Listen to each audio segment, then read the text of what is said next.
Ассалаумағалейкум, құрметті мұсылман қауым. Ислам діні бала тәрбиесіне аса мән беріп, ерекше көңіл бөлуге шақырады. Кішкентайынан жанұясында атаның, ананың тәрбиесін көріп, үлгісін алып, және де тәрбиелі отбасынан шыққан бала өз жемісін береді. Әсіресе балаға ананың иманды қандай тәрбиелі отбасынан шыққанына байланысты ананың омырауындағы сүтінен баланың өмірлік мінез құлқын дамытады.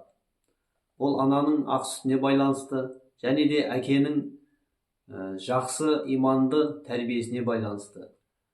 Өз ұл қыздарымызға батыстың тәрбиесіне, яғни батыстың еліктеушілік әдеттеріне салынбас үшін ұлттық әдебиетті насихаттап отыруымыз керек. Халық әдебиетін, ұлттық ертегілер, аңыздарды, батырлар жырын балаларымызға оқып беруіміз ләзім екен. Баламызға өтірік айту, мысалға, бір нәрсені істесең, мен саған бір нәрсе алып берем, ананы шақырсаң келмесе, пәленше берем деп өтірік айту дұрыс болмайды екен. Қазіргі балалардың ойлау қабілеті бұл заман талабына сай болуы да мүмкін, зеректеу болып келеді. Сол үшін балаларымыз өзінің ата-анасына қарап көргенін істейді. Шынымен де қазіргі бала айтқанынан көрі көргенін көбірек істейді екен. Сол үшін біріншіден ата-ана ол ұл қыздарына үлгі бола білу керек. Әу бастан балаға ең бірінші тәрбие негізі ата-анадан басталады. Сол үшін баланы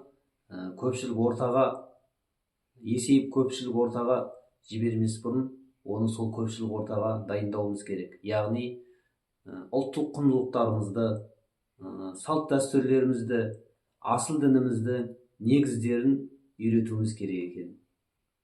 Пайғамбарымыз, оған Алланың салауаты мен сәлемі болсын, бір хадисінде айтады: адам дүниеден өткеннен кейін артынан барып тұратын 3 амалы бар, қалған амалдар тоқтап қалады дейді.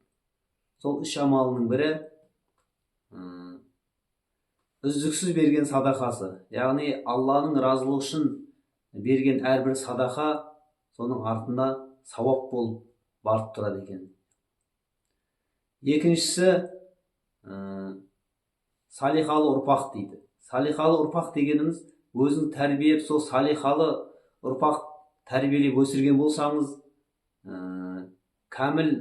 иманы кәміл болатын болса, дұғалар үйреткен болсаңыз, сол дұғаларды артыңыздан дұға қылатын болса, Алла қаласа сол дұғалар сізге артыңыздан барып тұрады екен. Яғни ол адамның артынан сол дұғалары Алла қабыл етеді екен. Әрине үшіншісі, ол пайдалы білім. Артыңыздан шәкірт қалдырсаңыз, сол біліміңіз ары қарай дамытып, сол білімді ары қарай басқаларға беретін болса, ол да үзілмейтін амалдардың бірі. Асыл дінімізде бала әрбір ата-анаға аманат. Сол үшін де аманатымызға қиянат жасамай, дұрыс тәрбиелеп, салихалы ұрпақтар өсіруімізді Алла нәсіп етсін.